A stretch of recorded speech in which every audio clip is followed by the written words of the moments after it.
Magandang araw ho sa inyong lahat. Ngayon po ay Monday. It's our Strong Family Prayer and Exhortation. Ako po muli si Pastor Gary Romero, ang inyong kasama araw-araw. Shall we pray? Papanalangin kita, kaibigan. O aming Ama, maraming salamat muli sa araw na ito at ang kapayapaan niyong sumaamin at ang inyong biyaya ng kaligtasan ay dumating sa bawat pamilyang Pilipino sa araw na ito sa pangalan ni Jesus. Amen. Well, nais natin ipagpatuloy ating strong exhortation from the book of Philippians chapter 1 and verse 14. And many of the brethren in the Lord, waxing confident by my bonds,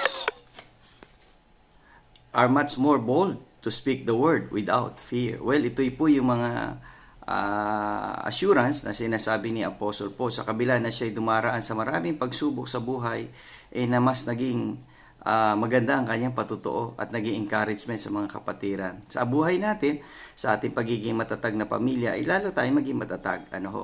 Lalo natin pagsikapan, paghirapan, ang mga dapat na mga parenting skills, pag-aralan, mag-aral para sa lalo natin ikatutulong at lalo natin itong pagyamanin pa sa buhay na ito upang maging matatag ang ating pamilya at makapagbahagi rin tayo sa ibang pamilyang Pilipino. Okay?